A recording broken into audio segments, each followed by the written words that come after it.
ਅੱਜ ਦਾ ਟੌਪਿਕ ਹੈ ਭਾਰਤ ਦੀਆਂ ਭੂਗੋਲਿਕ ਵਿਸ਼ੇਸ਼ਤਾਵਾਂ।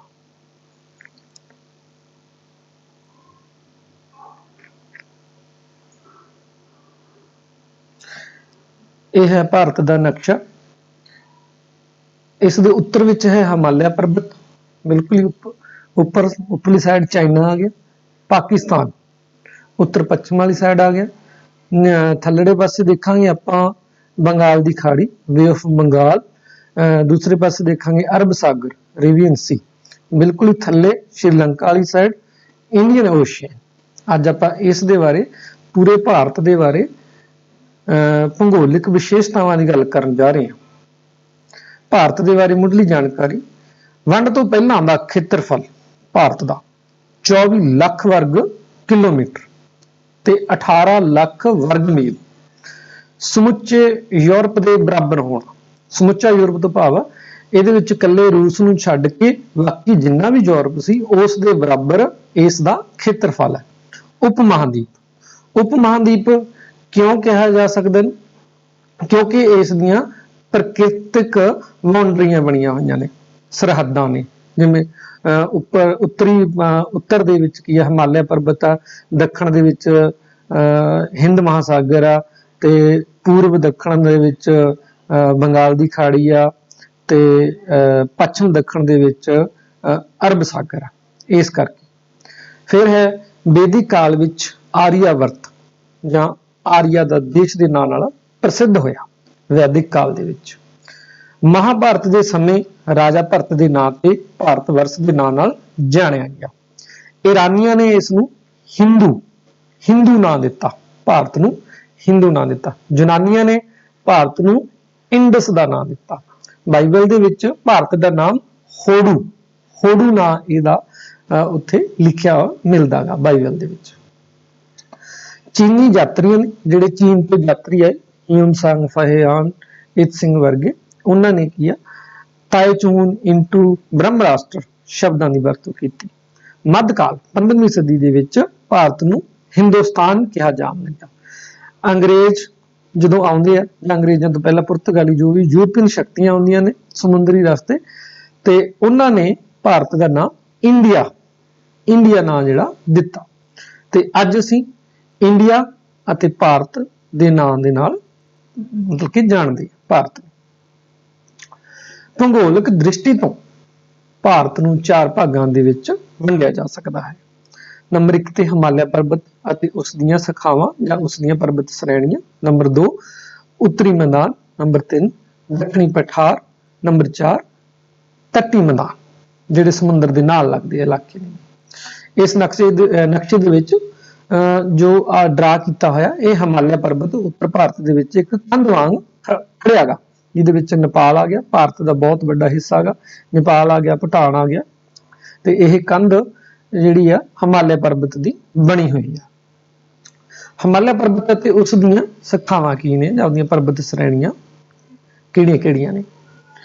ਹਿਮਾਲਿਆ ਪਰਬਤ, ਇਹਦਾ ਜਿਹੜਾ ਸ਼ਬਦਿਕ ਅਰਥ ਕੀ ਹੈ? ਬਰਫ਼ ਦਾ ਘਰ।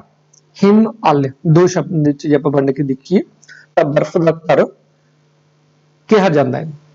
ਹਿਮਾਲਿਆ ਪਰਬਤ ਦੀ ਲੰਬਾਈ ਲਗਭਗ 2500 ਕਿਲੋਮੀਟਰ ਤੇ ਚੌੜਾਈ 240 ਤੋਂ 320 ਕਿਲੋਮੀਟਰ।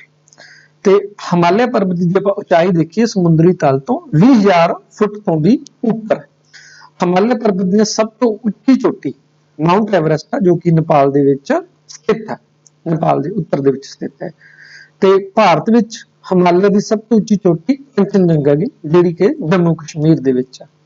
ਹਿਮਾਲਿਆ ਪਰਬਤ ਦੇ ਵਿੱਚ ਬਹੁਤ ਸਾਰੇ ਦਰੇ ਨੇ, ਜਿਨ੍ਹਾਂ ਦੇ ਵਿੱਚ ਪ੍ਰਸਿੱਧ ਦਰੇ ਨੇ ਸ਼ਿਵਕਲਾ ਤੇ ਕਰਾਕੋਰਮ ਨਾਂ ਦੇ ਜਿਹੜੇ 2 ਦਰੇ ਜ਼ਿਆਦਾ ਪ੍ਰਸਿੱਧ ਨੇ। ਤੇ ਇਹ ਸਾਰੇ ਦੇ ਸਾਰੇ ਦਰੇ ਜਿਹੜੇ ਜਿੰਨੇ ਵੀ ਹਿਮਾਲਿਆ ਪਰਬਤ ਵਿੱਚ ਦਰੇ ਆ, ਜਾਂ ਕਿ ਹਿਮਾਲਿਆ ਪਰਬਤ ਪੂਰਾ ਬਰਫ਼ ਦੇ ਨਾਲ ਢੱਕਿਆ ਹੋਇਆ। ਇਹ ਜਿਹੜਾ ਤੁਸੀਂ ਫੋਟੋ ਦੇਖ ਰਹੇ ਹੋ, ਇਹ ਹਿਮਾਲਿਆ ਪਰਬਤ ਦੇ ਵਿੱਚ ਲਈ ਹੋਈ ਆ, ਤੇ ਮਾਊਂਟ ਐਵਰੈਸਟ ਨਾਂ ਦੀ ਚੋਟੀ ਇਹਦੇ ਵਿੱਚ ਤੁਹਾਨੂੰ ਦਿਖਾਈ ਦੇ ਰਹੀ ਹੈ।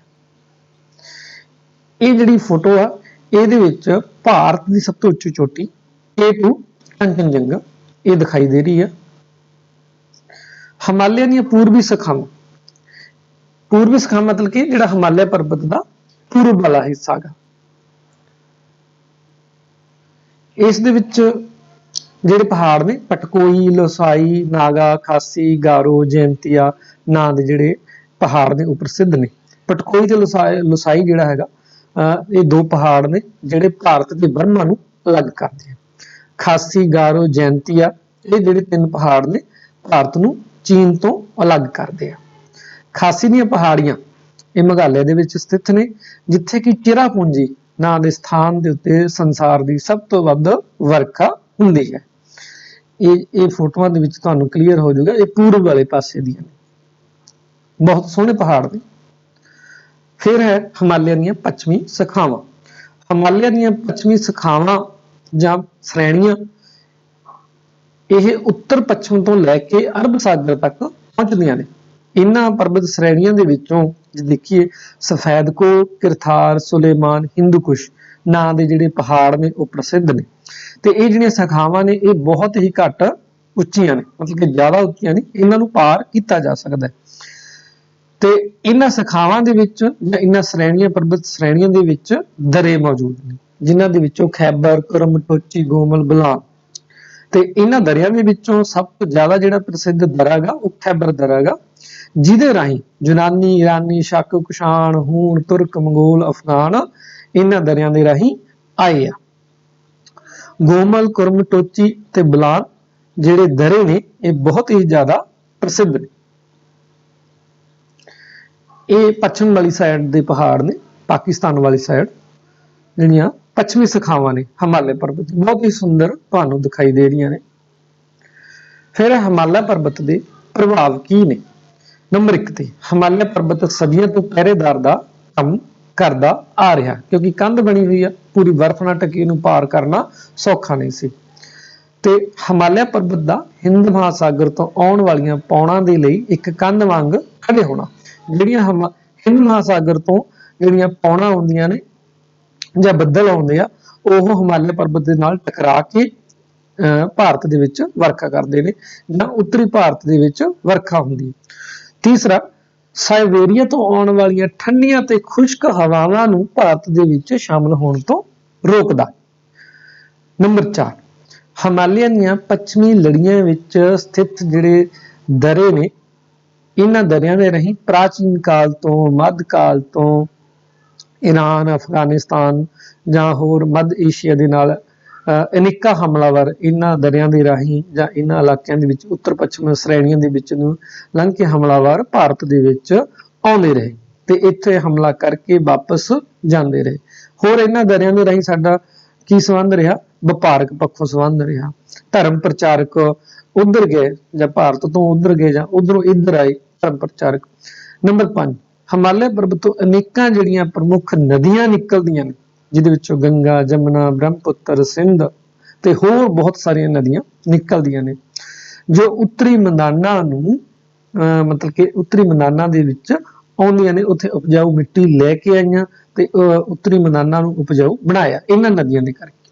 ਨੰਬਰ 6, ਹਿਮਾਲਿਆ ਪਰਬਤ ਦੀਆਂ ਜਿਹੜੀਆਂ ਢਲਾਣਾਂ ਨੇ ਉਹਨਾਂ ਦੇ ਉੱਤੇ ਖੇਤੀ ਕੀਤੀ ਜਾਂਦੀ ਹੈ। ਚਾਹ ਦੀ ਖੇਤੀ, ਫਲਾਂ ਦੀ ਖੇਤੀ, ਜਿਵੇਂ ਸੇਬ ਹੋ ਗਿਆ, ਹੋਰ ਬਦਾਮ ਵਗੈਰਾ ਹੋ ਗਏ, ਬਹੁਤ ਸਾਰੇ ਜਿਹੜੇ ਨੇਗੇ ਇੱਦਾਂ ਦੇ ਫਲ ਫਰੂਟ ਜਿਹੜੇ ਨੇ ਇਹਨਾਂ ਢਲਾਣਾਂ ਦੇ ਉੱਤੇ ਉਗਾਏ ਜਾਂਦੇ ਨੇ।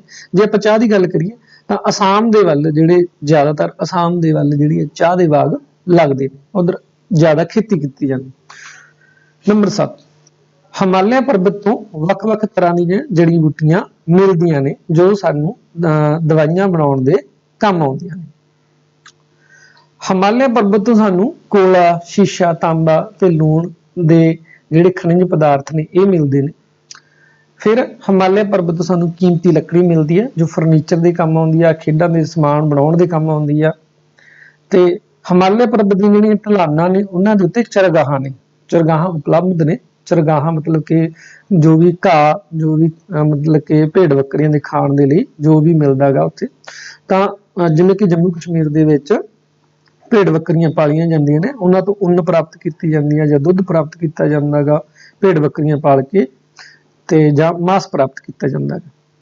ਫਿਰ ਇੱਥੇ ਹਿਮਾਲਿਆ ਦੀ ਜਿਹੜੀ ਤਰਾਈ ਆ ਉਹਦੇ ਵਿੱਚ ਅਨੇਕਾਂ ਸਿਹਤ ਦੇ ਲਈ ਲਾਭਦਾਇਕ ਸਥਾਨ ਨੇ, ਜਿਵੇਂ ਕਿ कश्मीर हो गया, बहुत सोहना गा, शिमला हो गया, कुल्लू मनाली, डलहौजी, दार्जिलिंग, मंसूरी, नैनीताल ਅਤੇ देहरादून। ਇਹ ਜਿਹੜੇ ਪ੍ਰਮੁੱਖ ਸਥਾਨ ਨੇ ਜਿਹੜੇ ਕਿ ਸਿਹਤ ਦੇ ਲਈ ਬਹੁਤ ਲਾਭਦਾਇਕ ਨੇ। ਇੱਥੇ ਅਨੇਕਾਂ ਹੀ ਜਿਹੜੇ ਬਾਹਰੋਂ ਟੂਰਿਸਟ ਨੇ ਉਹ ਆਉਂਦੇ ਆ, ਭਾਰਤ ਦੇ ਵਿੱਚੋਂ ਉੱਥੇ ਜਿਹੜੇ ਲੋਕ ਨੇ ਘੁੰਮਣ ਫਿਰਨ ਜਾਂਦੇ ਆ। ਉਸ ਤੋਂ ਬਾਅਦ ਗੱਲ ਕਰਦੇ ਆਪਾਂ ਉੱਤਰੀ ਮੈਦਾਨ। ਭਾਰਤ ਦਾ ਉੱਤਰੀ ਮੈਦਾਨ ਬਹੁਤ ਜ਼ਿਆਦਾ ਜਿਹੜਾ ਵਿਸ਼ਾਲ ਆ।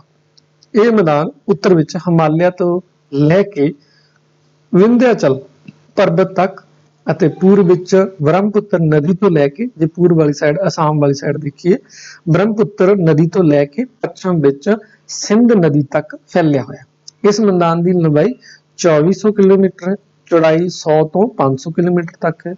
ਇਸ ਮੈਦਾਨ ਨੂੰ ਗੰਗਾ ਅਤੇ ਸਿੰਧ ਦਾ ਮੈਦਾਨ ਕਿਹਾ ਜਾਂਦਾ, ਕਿਉਂਕਿ ਜਿਹੜਾ ਸਿੰਧ ਇੱਧਰ ਪਾਕਿਸਤਾਨ ਵਾਲੀ ਸਾਈਡ ਸਿੰਧ ਦਰਿਆ ਗਾ, ਤੇ ਸਿੰਧ ਵਾਲੀ ਮਤਲਬ ਕਿ ਪਾਕਿਸਤਾਨ ਵਾਲੀ ਸਾਈਡ ਸਿੰਧ ਦੇ ਮੈਦਾਨ ਆ ਗਏ ਸਾਰੇ, ਤੇ ਗੰਗਾ ਵਾਲੇ ਇੱਧਰ ਅਸਾਮ ਵਾਲੀ ਸਾਈਡ ਇੱਧਰਲੇ ਪਾਸੇ ਆ ਗਏ। ਇਸ ਮੈਦਾਨ ਵਿੱਚ ਵਹਿਣ ਵਾਲੀਆਂ ਨਦੀਆਂ ਕਿਹੜੀਆਂ ਨੇ?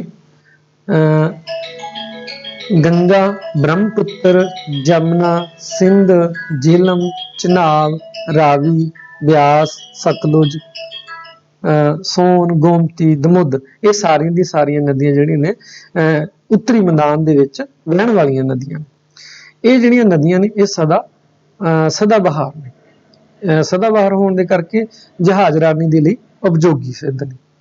ਇਹਨਾਂ ਨਦੀਆਂ ਤੋਂ ਅਨੇਕਾਂ ਨਹਿਰਾਂ ਕੱਢੀਆਂ ਗਈਆਂ ਜੋ ਸਿੰਜਾਈ ਤੇ ਬਿਜਲੀ ਉਤਪਾਦਨ ਦੇ ਲਈ ਵਰਤੀਆਂ ਜਾਂਦੀਆਂ ਨੇ। ਅਰਾਵਲੀ ਪਹਾੜ ਨੇ ਗੰਗਾ ਤੇ ਸਿੰਧ ਦੇ ਮੈਦਾਨ ਨੂੰ ਦੋ ਭਾਗਾਂ ਦੇ ਵਿੱਚ ਵੰਡਤਾ। ਜਿਵੇਂ ਪੂਰਬੀ ਭਾਗ ਵਾਲਾ ਗੰਗਾ ਦਾ ਮੈਦਾਨ, ਇਸ ਪ੍ਰਦੇਸ਼ ਵਿੱਚ ਗੰਗਾ, ਜਮਨਾ, ਚੰਬਲ, ਘਾਗਰਾ, ਬ੍ਰਹਮਪੁੱਤਰ ਨਦੀਆਂ ਵਹਿੰਦੀਆਂ ਨੇ ਪੂਰਬ ਵਾਲੀ ਸਾਈਡ। ਇਸ ਦੇ ਪ੍ਰਸਿੱਧ ਨਗਰ ਕਿਹੜੇ ਨੇ? ਇਲਾਹਾਬਾਦ, ਬਨਾਰਸ, ਪਾਟਲੀਪੁੱਤਰ, ਭੋਪਾਲ, ਲਖਨਊ, ਕਾਨਪੁਰ, ਕੋਲਕਾਤਾ, ਢਾਕਾ। ਇਹ ਜਿਹੜੇ ਨੇ ਇੱਧਰਲੇ ਪਾਸੇ ਪੂਰਬ ਵਾਲੇ ਪਾਸੇ ਜਿਹੜੇ ਪ੍ਰਸਿੱਧ ਇਲਾਕੇ ਨੇ, ਤੇ ਇੱਥੇ ਸਭ ਤੋਂ ਜ਼ਿਆਦਾ ਵਰਖਾ ਇਹਨਾਂ ਇਲਾਕਿਆਂ ਦੇ ਵਿੱਚ ਹੁੰਦੀ ਹੈ। ਜ਼ਮੀਨ ਵੀ ਬਹੁਤ ਜ਼ਿਆਦਾ ਉਪਜਾਊ ਹੈ। ਨੰਬਰ 2 ਤੇ ਪੱਛਮੀ ਭਾਗ, ਜਿਹਦੇ ਵਿੱਚ ਸਿੰਧ ਦਾ ਮੈਦਾਨ। ਇਸ ਵਿੱਚ ਅਰਾਵਲੀ ਦੇ ਪੱਛਮ ਅਤੇ ਉੱਤਰ ਪੱਛਮ ਦਾ ਪ੍ਰਦੇਸ਼ ਆਉਂਦਾ ਹੈ। ਇਹਨਾਂ ਪ੍ਰਦੇਸ਼ਾਂ ਦੇ ਵਿੱਚ ਕੀ ਆ? ਸਿੰਧ, ਜੇਹਲਮ, ਚਨਾਬ, ਰਾਵੀ, ਬਿਆਸ, ਸਤਲੁਜ, ਇਹ ਜਿਹੜੀਆਂ ਨਦੀਆਂ ਨੇ ਜਾਂ ਇਹ ਦਰਿਆ ਨੇ ਜਿਹੜੇ ਵਹਿੰਦੇ ਨੇ।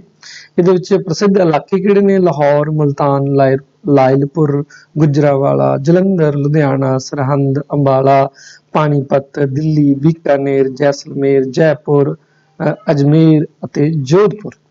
ਇੱਥੋਂ ਦੇ ਜਿਹੜੇ ਪ੍ਰਸਿੱਧ ਨਗਰ ਨੇ। ਤੇ ਇਹ ਜਿਹੜੇ ਇਹ ਖੇਤਰ ਆ, ਪੱਛਮ ਵਾਲਾ ਖੇਤਰ ਹੈ, ਇਹ ਖੁਸ਼ਕ ਪਾਇਆ ਜਾਂਦਾ ਤੇ ਇੱਥੇ ਘੱਟ ਵਰਖਾ ਹੁੰਦੀ ਹੈ।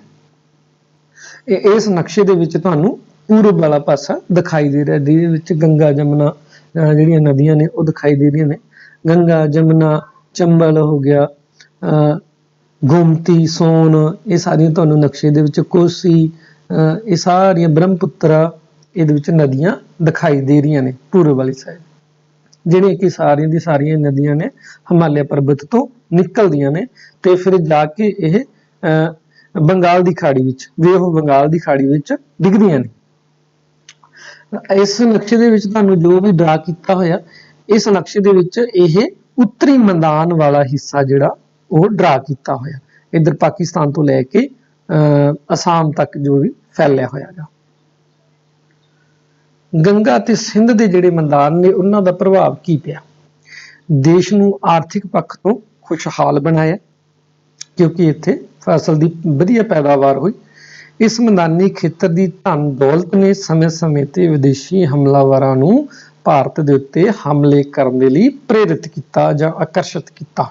ਨੰਬਰ 3, ਉਪਜਾਊ ਖੇਤਰ ਹੋਣ ਦੇ ਕਰਕੇ ਇੱਥੇ ਮਹੱਤਵਪੂਰਨ ਨਗਰਾਂ ਦੀ ਸਥਾਪਨਾ ਹੋਈ ਆ, ਜਿਵੇਂ ਕਿ ਪਾਟਲੀਪੁੱਤਰ ਹੋ ਗਿਆ, ਪਟਨਾ ਹੋ ਗਿਆ, ਇਲਾਹਾਬਾਦ ਹੋ ਗਿਆ, ਇੱਧਰ ਲਾਹੌਰ, ਮੁਲਤਾਨ, ਪੇਸ਼ਾਵਰ, ਜਿਹੜੇ ਸਾਰੇ ਨਗਰ ਨੇ। ਇੱਧਰੋਂ ਆਪਣਾ ਜੇ ਆਪਾਂ ਜਲੰਧਰ, ਲੁਧਿਆਣਾ, ਇੱਧਰੋਂ ਅੰਬਾਲਾ, ਪਾਣੀਪਤ, ਇਹ ਸਾਰੇ ਦੇ ਸਾਰੇ ਪ੍ਰਸਿੱਧ ਨਗਰਾਂ ਦਾ ਜਿਹੜਾ ਉਥਾਨ ਹੋਇਆ। ਗੰਗਾ ਤੇ ਸਿੰਧ ਦੇ ਮੈਦਾਨ ਦਾ ਜਲਵਾਯੂ ਸਿਹਤ ਦੇ ਲਈ ਅਨੁਕੂਲ ਹੋਣਾ, ਜਿਹੜੇ ਇਹ ਉੱਤਰੀ ਮੈਦਾਨ ਨੇ, ਉੱਤਰੀ ਮੈਦਾਨਾਂ ਦਾ ਜਿਹੜਾ ਜਲਵਾਯੂ ਆ ਬਹੁਤ ਜ਼ਿਆਦਾ ਅਨੁਕੂਲ ਆ। ਅਨੁਕੂਲ ਹੋਣ ਦੇ ਕਰਕੇ ਇੱਥੇ ਕੀ ਆ ਵੀ ਜਿਹੜੇ ਬਹੁਤ ਹੀ ਪ੍ਰਸਿੱਧ ਜਿਹੜੇ ਸਥਾਨ ਨੇ। ਗੰਗਾ ਦੇ ਮੈਦਾਨ ਵਿੱਚ ਇਸ ਦੀ ਭੂਗੋਲਿਕ ਸਥਿਤੀ ਕਾਰਨ ਆਮ ਤੌਰ ਤੇ ਲੋਕਾਂ ਨੂੰ ਰੋਜੀ ਰੋਟੀ ਕਮਾਉਣ ਦੇ ਲਈ ਸੌਖ ਹੋਈ।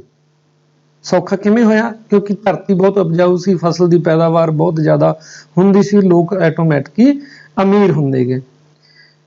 ਫਿਰ ਕਲਾ ਦੇ ਨਾਲ ਨਾਲ ਇਸ ਖੇਤਰ ਦੇ ਵਿੱਚ ਸਾਹਿਤ ਦਾ ਵਿਕਾਸ ਹੋਇਆ। ਕਲਾ ਦਾ ਜਿਹੜਾ ਵਿਕਾਸ ਆ ਉਹ ਕਿੱਧਰ ਹੋਇਆ? ਗੰਗਾ ਦੇ ਮੈਦਾਨਾਂ ਵੱਲ ਸਾਈਡ, ਮਤਲਬ ਕਿ ਪੂਰਬ ਵਾਲੇ ਹਿੱਸੇ ਦੇ ਵਿੱਚ। ਗੰਗਾ ਤੇ ਸਿੰਧ ਦੇ ਮੈਦਾਨ ਦੇ ਖੁਸ਼ਹਾਲ ਹੋਣ ਦੇ ਕਰਕੇ ਇੱਥੇ ਵਿਸ਼ਵ ਵਿਦਿਆਲਿਆਂ ਦੀ ਸਥਾਪਨਾ ਹੋਈ ਆ। ਵਿਸ਼ਵ ਵਿਦਿਆਲੇ ਜਿਵੇਂ ਨਾਲੰਦਾ ਯੂਨੀਵਰਸਿਟੀ, ਤਕਸ਼ਲਾ ਯੂਨੀਵਰਸਿਟੀ, ਠੀਕ ਹੈ, ਇਹ ਜਿਹੜੀਆਂ ਯੂਨੀਵਰਸਿਟੀਆਂ ਪੁਰਾਣੇ ਸਮੇਂ ਦੇ ਵਿੱਚ ਸਥਾਪਿਤ ਹੋਈਆਂ, ਜਿਹਦੇ ਵਿੱਚ ਭਾਰਤ ਦੇ ਸਟੂਡੈਂਟ ਤਾਂ ਪੜ੍ਹਦੇ ਸੀ, ਬਾਹਰਲੇ ਦੇਸ਼ਾਂ ਤੋਂ ਵੀ ਵਿਦਿਆਰਥੀ ਜਿਹੜੇ ਇੱਥੇ ਆ ਕੇ ਸਿੱਖਿਆ ਗ੍ਰਹਿਣ ਕਰਦੇ ਸੀ।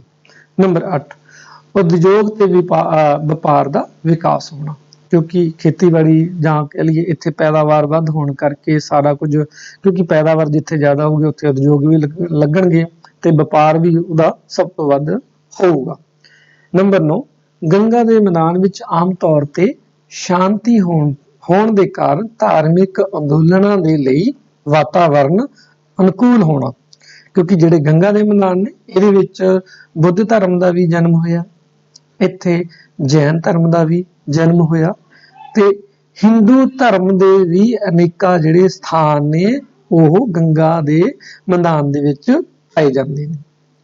ਨੰਬਰ 10, ਇਸ ਮੈਦਾਨ ਦੇ ਪੱਛਮੀ ਭਾਗ ਨੂੰ ਰਾਜਪੂਤਾਨਾ ਦੀ ਭੂਮੀ ਰੇਗਿਸਤਾਨ ਮਤਲਬ ਕਿ ਪੱਛਮ ਵਾਲੀ ਸਾਈਡ ਰੇਗਿਸਤਾਨ ਆ, ਰਾਜਸਥਾਨ ਦੇ ਵਿੱਚ ਰੇਗਿਸਤਾਨ ਆ। ਇਸ ਰੇਗਿਸਤਾਨ ਹੋਣ ਦੇ ਕਾਰਨ ਜਿਹੜੇ ਬਾਹਰਲੇ ਹਮਲਾਵਰ ਸੀ ਉਹਨਾਂ ਦਾ ਇੱਥੇ ਬਹੁਤੀ ਦਿਲਚਸਪੀ ਨਾ ਹੋਣਾ। ਫਿਰ ਗੱਲ ਕਰਦੇ ਹਾਂ ਦੱਖਣ ਦਾ ਪਠਾਰ।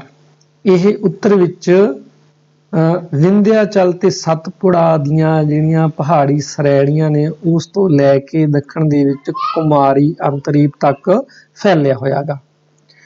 ਇਸ ਦੇ ਵਿੱਚ ਪੱਛਮ ਅਤੇ ਪੱਛਮੀ ਘਾਟ ਦੀਆਂ ਅਤੇ ਪੂਰਬ ਵਿੱਚ ਪੂਰਬੀ ਘਾਟ ਦੀਆਂ ਪਹਾੜੀ ਸ਼੍ਰੇਣੀਆਂ ਨੇ, ਮਤਲਬ ਕਿ ਪਹਾੜ ਬਣੇ ਹੋਏ ਨੇ।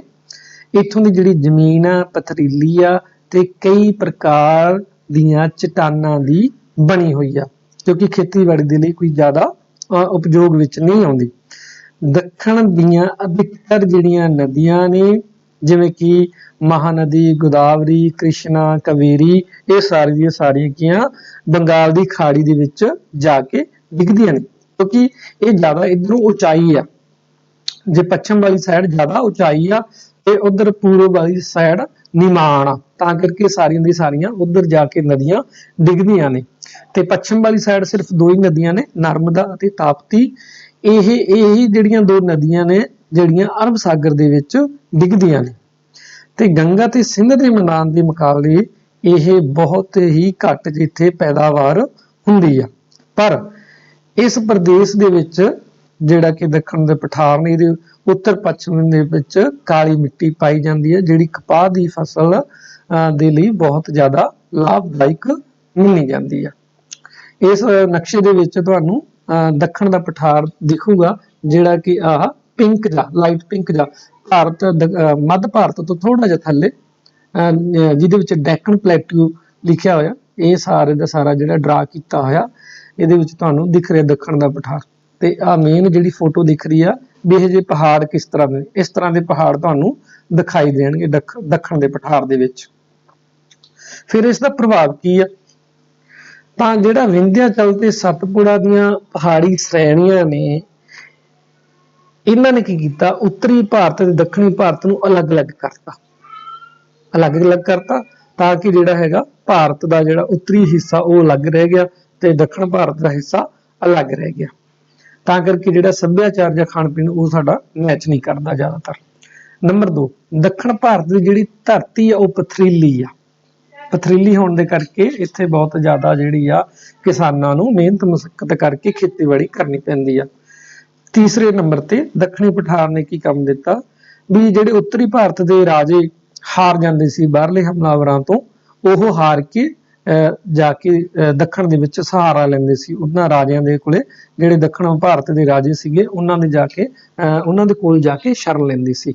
ਨੰਬਰ 4 ਦੱਖਣੀ ਭਾਰਤ ਦਾ ਹਿੱਸਾ ਉੱਤਰੀ ਭਾਰਤ ਤੋਂ ਦੂਰ ਹੋਣ ਕਰਕੇ ਇੱਥੇ ਜਿਹੜੇ ਹਮਲਾਵਰ ਸੀ ਉਹ ਮਤਲਬ ਕਿ ਪਹੁੰਚ ਨਹੀਂ ਸਕੇ ਜਾਂ ਉਹਨਾਂ ਦੀ ਪਹੁੰਚ ਨਾ ਹੋਈ, ਇਹ ਸੁਰੱਖਿਅਤ ਰਿਹਾ। ਨੰਬਰ 5 ਉੱਚੀਆਂ ਪਰਬਤ ਸ਼੍ਰੇਣੀਆਂ ਦੇ ਹੋਣ ਦੇ ਕਰਕੇ ਇੱਥੇ ਗੁਰੀਲਾ ਯੁੱਧ ਪ੍ਰਣਾਲੀ ਜਿਹੜੀ ਪ੍ਰਚਲਿਤ ਹੋਈ। ਦੱਖਣੀ ਪਠਾਰ ਦੇ ਵਿੱਚ ਜ਼ਿਆਦਾਤਰ ਕੀ ਆ, ਗੁਰੀਲਾ ਯੁੱਧ ਪ੍ਰਣਾਲੀ, ਜਿਹਨੂੰ ਛਾਪਾਮਾਰ ਯੁੱਧ ਪ੍ਰਣਾਲੀ ਵੀ ਕਿਹਾ ਜਾਂਦਾ ਗਾ। ਅਚਾਨਕ ਦੁਸ਼ਮਣ ਤੇ ਹਮਲਾ ਕਰਕੇ ਅਚਾਨਕ ਹੀ ਜੰਗਲਾਂ ਦੇ ਵਿੱਚ ਜਾਂ ਪਹਾੜਾਂ ਦੇ ਵਿੱਚ ਲੁਕ ਜਾਣਾ। ਫਿਰ ਧਰਤੀ ਪਥਰੀਲੀ ਹੋਣ ਦੇ ਕਰਕੇ ਲੋਕਾਂ ਨੂੰ ਰੋਜੀ ਰੋਟੀ ਕਮਾਉਣ ਦੇ ਲਈ ਸੰਘਰਸ਼ ਕਰਨਾ ਪਿਆ। ਫਿਰ ਉਸ ਤੋਂ ਬਾਅਦ ਹੈਗੇ ਨੇ ਤੱਟਵਰਤੀ ਮੈਦਾਨ। ਤੱਟਵਰਤੀ ਮੈਦਾਨ ਕਿਹੜੇ ਨੇਗੇ, ਇਸ ਨਕਸ਼ੇ ਦੇ ਵਿੱਚ ਦੇਖੋ, ਜਿਹੜਾ ਕਿ ਜਿੰਨਾ ਵੀ ਸਮੁੰਦਰ ਦੇ ਨਾਲ ਲੱਗਦਾ ਇਲਾਕਾ ਭਾਰਤ ਦਾ, ਇਧਰੋਂ ਗੁਜਰਾਤ ਤੋਂ ਲੈ ਕੇ ਬੰਗਾਲ ਤੱਕ ਇਹ ਸਾਰਾ ਨੀਚੋਂ ਘੁੰਮ ਜਾਂਦਾ, ਕੇਰਲਾ, ਕਰਨਾਟਕਾ, ਤਾਮਿਲਨਾਡੂ ਸਾਰਾ ਘੁੰਮ ਜਾਂਦਾ ਇੱਧਰ। ਇਹ ਜਿੰਨਾ ਵੀ ਸਮੁੰਦਰ ਦੇ ਨਾਲ ਲੱਗਦਾ ਇਲਾਕਾ ਹੈਗਾ, ਇਸ ਨੂੰ ਤੱਟਵਰਤੀ ਮੈਦਾਨ ਕਹਿੰਦੇ, ਜਿਹੜਾ ਨਾਲ ਨਾਲ ਲੱਗ ਰਿਹਾ, ਸਮੁੰਦਰ ਦੇ ਬਿਲਕੁਲ ਹੀ ਨਾਲ ਨਾਲ ਲੱਗਦਾ ਹੈਗਾ ਦੋਨੇ ਪਾਸੇ, ਬੰਗਾਲ ਦੀ ਖਾੜੀ ਦੇ ਵਾਲੇ ਪਾਸੇ ਵੀ ਤੇ ਅਰਬ ਸਾਗਰ ਦੇ ਵਾਲੇ ਪਾਸੇ ਵੀ, ਜਾਂ ਥੱਲੇ ਹਿੰਦ ਮਹਾਸਾਗਰ ਦੇ ਪਾਸੇ ਵੀ। ਤੱਟਵਰਤੀ ਮੈਦਾਨ ਨੇ ਜਿਹੜੇ, ਇਹਨਾਂ ਨੂੰ ਵੀ ਦੋ ਭਾਗਾਂ ਦੇ ਵਿੱਚ ਵੰਡ ਦਿੱਤਾ, ਇੱਕ ਪੱਛਮੀ ਤੱਟ ਦੇ ਮੈਦਾਨ ਨੇ, ਇੱਕ ਪੂਰਬੀ ਤੱਟ ਦੇ ਮੈਦਾਨ ਨੇ। ਜਿਹੜੇ ਪੱਛਮੀ ਤੱਟ ਦੇ ਮੈਦਾਨ ਨੇ, ਇਹ ਮੈਦਾਨ ਅਰਬ ਸਾਗਰ ਅਤੇ ਪੱਛਮੀ ਘਾਟ ਦੇ ਮੱਧ ਵਿੱਚ ਸਥਿਤ ਨੇ।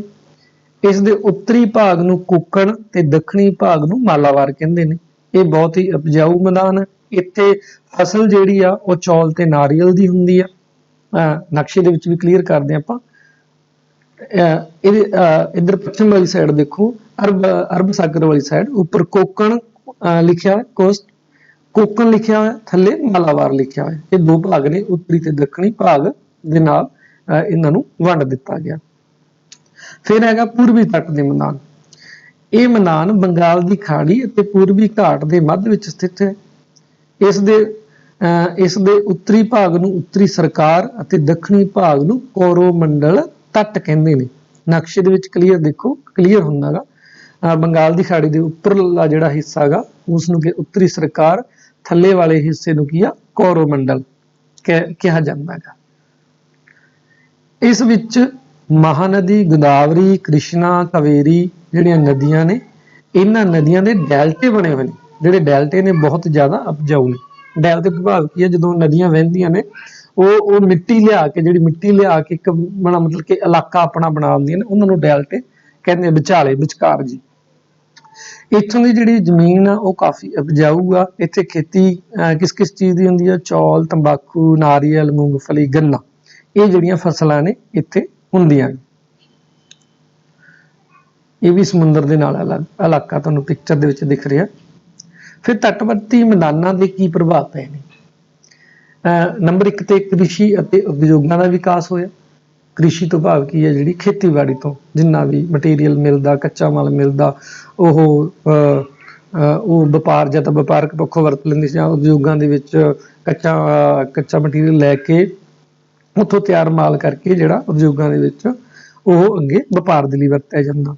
ਨੰਬਰ 2 ਪ੍ਰਾਚੀਨ ਕਾਲ ਤੋਂ ਵਿਦੇਸ਼ੀ ਹਮਲਾਵਰੀ ਇੱਥੇ ਪ੍ਰਵੇਸ਼ ਕਰਨਾ ਸੌਖਾ ਨਾ ਹੋਣਾ।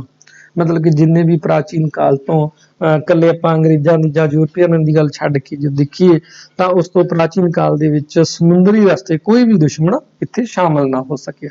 ਨੰਬਰ 3 ਇਹਨਾਂ ਖੇਤਰਾਂ ਦੇ ਤੱਟਾਂ ਉੱਤੇ ਅਨੇਕਾਂ ਬੰਦਰਗਾਹਾਂ ਸਥਾਪਿਤ ਹੋ ਗਈਆਂ। ਮਤਲਬ ਜਿੰਨੇ ਵੀ ਤੱਟ ਸੀਗੇ ਇੱਥੇ ਬੰਦਰਗਾਹਾਂ ਸਥਾਪਿਤ ਹੋ ਗਈਆਂ। ਇਹਨਾਂ ਬੰਦਰਗਾਹਾਂ ਦਾ ਕੀ ਲਾਭ ਹੋਇਆ ਵੀ ਦੂਸਰੇ ਦੇਸ਼ਾਂ ਦੇ ਨਾਲ ਸਾਡਾ ਸੰਪਰਕ ਹੋਇਆ। ਇਹਨਾਂ ਬੰਦਰਗਾਹਾਂ ਦੇ ਰਾਹੀਂ ਸਾਡਾ ਵਪਾਰਕ ਪੱਖ ਤੋਂ ਜਾਂ ਧਰਮ ਪ੍ਰਚਾਰਕ ਤੋਂ ਜਾਂ ਕਿਵੇਂ ਵੀ। ਨੰਬਰ 4 ਬੰਦਰਗਾਹਾਂ ਰਾਹੀਂ ਭਾਰਤੀ ਵਪਾਰੀ, ਧਰਮ ਪ੍ਰਚਾਰਕ ਤੇ ਰਾਜੇ ਉਹ ਕਿੱਥੇ ਗਏ? ਜਾਵਾ, ਸੁਮਾਤਰਾ, ਕੰਬੋਡੀਆ, ਚੰਪਾ, ਬਰਮਾ, ਸਿਆਮ ਇਹਨਾਂ ਦੇਸ਼ਾਂ ਦੇ ਵਿੱਚ ਗਏ ਵਪਾਰ ਕਰਨ ਦੇ ਲਈ, ਧਰਮ ਪ੍ਰਚਾਰ ਕਰਨ ਦੇ ਲਈ, ਜਾਂ ਰਾਜੇ ਆਪਣੇ ਰਾਜਨੀਤਿਕ ਕੰਮਾਂ ਦੇ ਲਈ ਗਏ। ਨੰਬਰ 5 ਇੱਥੋਂ ਦੇ ਲੋਕਾਂ ਦਾ ਮੱਛੀ ਫੜਨਾ ਕਿੱਤਾ ਬਣ ਗਿਆ। ਕਿਸ਼ਤੀ ਚਲਾਉਣ ਦੇ ਵਿੱਚ ਨਿਪੁੰਨ ਹੋ ਗਏ। फिर की है जिहड़ा चौल राजे सीगे, चौल राजे ने की कीता भी एक नौसैना तैयार की जां समुंदरी सैना तैयार की जिहड़ी कहंदे ने युद्ध दे लई वरती। हुण इस नक्शे दे विच जिहड़ा तुहानूं भारत दा नक्शा दिखाई दे रहा पूरे एशिया, जे आपां कह लईए पूरा एशिया हैगा। आ देखो थल्ले श्रीलंका वाली साइड देखो, जिन्ना भी इधरों जिहड़े समुंदरी बंदरगाहां बणीਆਂ उन्हां दा थाईलैंड बर्मा दे नाल संपर्क होया, Cambodia, Vietnam, Malaysia, Singapore, Indonesia, ये सारे दे सारे जिन्ने भी समुंदरी टापू ने इन्हां दे नाल भारत दा संपर्क होया। संपर्क किन्ना करके होया, जे भारत दे विच समुंदरी बंदरगाहां बणीਆਂ उन्हां दे राहीं जहाज़ां दे राहीं इत्थे तक जिहड़ा संपर्क होया। ये अपना टॉपिक जिहड़ा खत्म हो गया।